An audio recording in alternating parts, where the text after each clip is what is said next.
जब तुम जानते थे तो इतने लोगों की मौत का जिम्मेदार धीरेंद्र शास्त्री होना चाहिए। पहली बात तो कई हजार लोग वहाँ घायल हो चुके हैं, कई सौ लोगों की वहाँ डेथ हो चुकी है, तो उसकी रिस्पॉन्सिबिलिटी कौन? सरकार लेगी। रेलवे किसकी है? सरकार की। सेंटर में सरकार किस चली? बीजेपी की सरकार चल रही है। तो कह रहे हैं ना, जैसे श्री कृष्ण जी महाभारत को नहीं टाल पाए, वैसे भी मैं इस हादसे को नहीं टाल तो इसका मतलब भगवान श्री कृष्ण का अब जो वो जगह लेना चाहते हैं कि जैसे महाभारत को नहीं टाल पाए तो ऐसे अब नहीं टाल पाएंगे। अरे आने वाले समय में मरना तो सबको है, तो धीरेंद्र शास्त्री को तो ये भी पता होगा कि मैं कब मरूंगा। अपनी डेथ की जो वो है, अपनी मौत की जो डेट है वो निश्चित कर दे पहले ही कि मैं फलानी डेट को मरूंगा, ठीक है ना। लोगों को बता दे सब कुछ। बाबा झूठ बोल रहे हैं अपनी इज्जत बचाने के लिए, ऐसे लोग पूछ रहे हैं कि हादसा क्यों नहीं बताया आपने, क्या चमत्कारी कहा जाता है? ये कुछ नहीं है, मैं कह रहा हूँ जो धीरेंद्र शास्त्री है वो उसका दिमागी संतुलन खराब हो चुका है, वो दिमागी रूप से सही काम नहीं करा। अनपढ़ गूंठा टेक, मैं लिखना पढ़ना जानू ना, ठीक है ना, वो कुछ नहीं जानता, लोगों को बहकाने का काम करता है। धीरेंद्र शास्त्री में कोई ताकत है तो हम जैसे लोगों से चैलेंज करके दिखाए, जो भगवान बुद्ध के रास्ते पर चलते हैं, जो बुद्धि की तर्क पर सवाल पूछते हैं और उसका जवाब देते हैं। यदि धीरेंद्र शास्त्री में ताकत है तो किसी अम्बेडकरवादी जो बुद्ध विहार में रहते हैं मॉन्क, उनसे एक बार जरा करने की कोशिश करा, जब उसे पता चलेगा ये बहकाने का काम दे चुके हैं ना। खुला चैलेंज ऐसा को खुला चैलेंज देने से कोई थोड़ी जाएगा। आप बताइए, धीरेंद्र शास्त्री एक नंबर का झूठा आदमी, लोगों को बहकाने वाला, पैसा लूटने का काम करता है धीरेंद्र शास्त्री। कल परसों का लौंडा, 20-30 साल का लौंडा होकर अपने आप को भगवान बनने की कोशिश कर रहा है। ये अनपढ़ गूंठा टेक, ये क्या बताएगा? बताइए, ये कोई भगवान है? तू ये तो मैं कह रहा हूँ, भगवान भी नहीं बता पाएगा कि कल को क्या हो रहा है क्या नहीं हो रहा। ये केवल देश के लोगों को बहकाने का काम कर रहे हैं। और जो अनपढ़ लोग हैं, जो अंधविश्वासी लोग हैं, वो इसकी बात पर विश्वास करते हैं। पढ़ा लिखा कोई व्यक्ति इसकी बात पर विश्वास करता है, जा रहे हैं उसके पास सब अनपढ़ तो वो भी अनपढ़ हैं, गूंठा टेक हैं, तो चोखा उनकी लग गया, तुक्का लग गया, जीत के मजे ले रहे हैं। कानून इन पे केस बन सकता है कि जैसे ये कह रहे हैं कि मुझे पता था, इतने लोगों इन पर केस, ये तो जेल में जाएंगे, सरकार बदलने दो, धीरेंद्र शास्त्री सबसे पहले जेल में जाएगा, और जितने बीजेपी के नेता सारे जेल में जाएंगे, जितने भी अत्याचार कर रहे हैं सारे। लोकतंत्र खत्म कर दिया, संविधान की धज्जी उड़ा रही है। संविधान जो संविधान है और संविधान के अनुसार यदि देश को नहीं चलाया जाएगा तो वो क्या होगा? देशद्रोह का अपराध है, सीधा सीधा।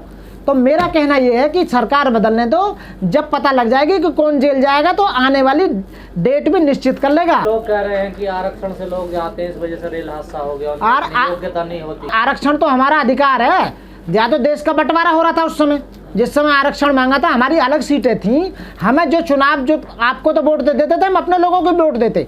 तो बाबा साहब ने जो हमें जो अधिकार दिलाया था, ये आरक्षण जब तक रहेगा, जब तक जातिवाद रहेगा देश में से, जब तक तुम अपनी बहन बेटियों की शादी हम जैसे लोगों से नहीं करोगे या दलितों से नहीं करोगे, तब तक देश के अंदर जो जातिवाद खत्म नहीं होगा।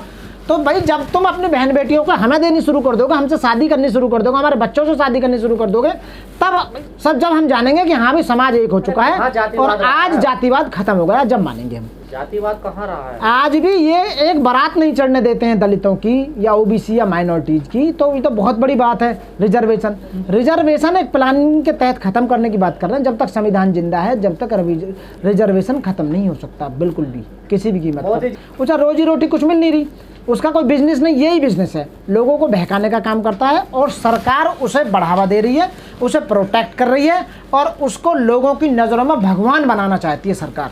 वो हमेशा सनातनी का शब्द बोलता है, हिंदू धर्म की बात करता है, और सरकार को क्या चाहिए? जो धर्म की बात करता है। सारी चीजें बता देते हैं, देखिए वो भगवान नहीं है, वो तो भगवान नाम की, उसके नखून की बराबर भी नहीं है।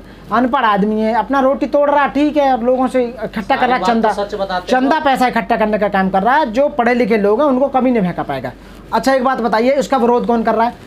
धीरेंद्र शास्त्री का विरोध कौन कर रहा है? हम जैसे पढ़े लिखे लोग, टीचर, वो भी SC ST की बात कर रहा हूँ, ज़्यादातर लोग जो पढ़े लिखे हैं, जो अम्बेडकरवादी हैं, जो बौद्धिस्ट हैं, वही इसका खुला विरोध कर रहे हैं, और कोई विरोध नहीं कर रहा है। आप लोगों का तो काम है विरोध करना, हमारा काम नहीं है। हम बुद्धि की कसौटी पर तर्क को देखते हैं कि वास्तव में बात सही है नहीं है।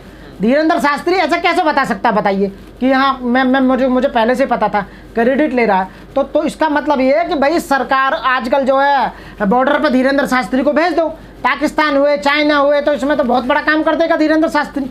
भाई वो जानता है पहले से ही। अरे उनकी भी सीमाएं हैं ना कुछ। अच्छा सीमाएं लगा दी अब सीमाएं भी हैं उसमें, वो बता नहीं सकते। तो इसका मतलब ये है कि धीरेंद्र शास्त्री की बातों पर कुछ नहीं रखा, जीरो है। आप उसके चक्कर में ना पड़ें, अपने बच्चों को पढ़ाई ओर की लेके जाएं और अंधविश्वास से बाहर निकलें। जितने भी साधु हैं, 10 करोड़ साधु इन लोगों पर भारत की जनता पर, टैक्स पेयर पर जीवन जी रहे हैं, उनसे पैसा ले रहे हैं, उन्हें बहका कर उन्हें वो बता रहा है, कोई भगवान के कपड़े बदल रहा है, कोई भगवान को मिला रहा है, कोई दूध चला रहा है, कोई कुछ कर रहा है। टैक्स नहीं भर रहा है, ये खामोखा की बकवास है। अब जब जो नींबू निचोड़ने वाला आदमी या नींबू तोड़ने वाला, नींबू काटने वाला आदमी जिंदगी में नींबू का काम करा है और उसे तुम रक्षा मंत्री बना दो तो वहां भी नींबू लटकाएगा और क्या काम करेगा बताइए आप। भाई नींबू की माला चौकी है, नींबू की माला ना लटकाई। और मैं तो कह रहा है कि रफेल में 10-20 कुंटल नींबू लाद देते। भाई नींबू भी तो लाद सकते थे। और इनका बैच चला था बम्बों में नींबू फिट कर देंगे। ये हर राइफल पे नींबू लटका देंगे, हर तोप पे नींबू लटका देंगे, हर पिस्टल पे नींबू, हर गोली पे नींबू लगाएंगे। ये नींबू यदि इतना ही बड़ा कोई वो है तो मैं ये कह रहा हूँ कि जैसी जैसी मानसिकता है, यदि अच्छे लोगों को वहाँ बैठाओगे, हम जैसे पढ़े लिखे लोगों को बैठाओगे तो मैं उसी हिसाब से काम करेंगे। लेकिन जितने भी अब देश का प्रधानमंत्री जिस तरह से बना रखा, जितना पढ़ा लिखा है, जितनी उसमें सोच है, वैसे तो काम करेगा। बाबा बाबाओं के चक्कर में मत पड़ो। ये जो घटना घटी थी ये मैं इसको एक वो कहूँगा टेक्निकल फॉल्ट की वजह से हुई है। दूसरी बात ये, धीरेन्द्र शास्त्री का ज्यादा प्रचार मत करो। धीरेन्द्र शास्त्री पागल हो चुका है, दिमागी रूप उसका सही नहीं है। लाखों लोग जाते हैं। और दरबार में जो रहा वो भी पागल, और जो भाषण दे रहा वो भी पागल, तू भी पागल, मैं भी पागल, और सब पागल। पागलन की पंचायत जुड़ रही है। बताइए, पागलन सब पागल हुए पड़े। केस हो जाएगा आपके ऊपर। मैं चाहूँ मेरे ऊपर केस तो करके देखा कोई, मैं बताऊंगा कौन कौन से पागल केस करना है। और पागलन के हाथ में FIR जाएगी तो FIR भी काट सके पागल, ऐसा भी हो सके। उसका जवाब हम देना जानते। दूसरी बात सुनो, इस समय पागलों की तादाद ज्यादा हो रही है। पागल जब हो जाता है आदमी, जब धर्म की अफीम चढ़ जाती है दिमाग में। अमृत काल चल रहा है देश में। अमृत काल ना चल रहा, मौत काल चल रहा, मृत्यु का काल चल रहा है। और ये 2024 तक ही है बस, उसके बाद में आएगा अमृत काल। सही, जैसे ही बीजेपी सरकार हटेगी तो ये सारे जेल में डाले जाएंगे जितने भी हैं, जैसे इन्होंने जितने घोटाले करे, जितने भी घोटाले करे हैं, जितने घोटाले करे हैं, उन घोटालों की लिस्ट तैयार करी जा रही है। ये सारे आधे तो विदेश भाग जाएंगे और बावन की इनकी पता ही ना चलेगी। देख लीजिए तुम कहाँ चले गए सारे। कांग्रेस के एजेंट नहीं है हम। कांग्रेस ने तो बहुत अच्छा काम किया, देश को आजाद कराया। कांग्रेस ने तो बहुत बढ़िया, कांग्रेस की तो ये पासंग भी नहीं कर सकते, पैर की धूल के बराबर भी ना। देश को बेच दिया है, देश से प्यार नहीं है इनको।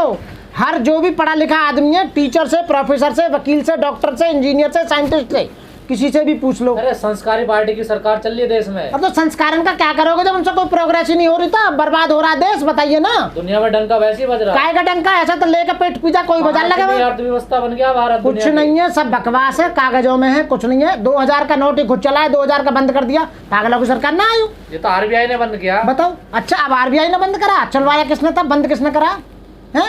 2000 का नोट 7 साल नहीं चल पाया।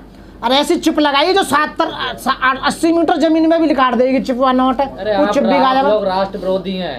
मैं राष्ट्र विरोधी नहीं हूँ, मैं देशभक्त हूँ, असली देशभक्त मैं ही हूँ। जो मैं बात जाके बदनामी करते हो देश, बदनामी नहीं हो रही, वो सही हो रहा है जैसे हो रहा। आप ये बताइए कि कम पढ़े लिखे लोगों को नेता बनाओगे, देश के जिम्मेदार नागरिक बनाओगे तो वो देश का बुरा हाल कर देगा। राहुल तो पढ़े लिखे हैं। हाँ, उसे प्रधानमंत्री बनाओ ना राहुल को, जब देखो क्या मजा आता है देश के अंदर। अच्छा। राहुल को PM बनाओ, बहन कुमारी मायावती जैसी को PM बनाओ, जो अच्छे अच्छे पढ़े लिखे लोग हैं उनको बनाओ। सोना निकलेगा। हाँ, वो तो सब बकवास है खानों का। तो साथियों, मैं ये कह रहा हूँ कि बाबा के चक्कर में ना पड़े। बाबा को कुछ भी नहीं पता था साथियों, उसके चक्कर में बिल्कुल ना पड़े।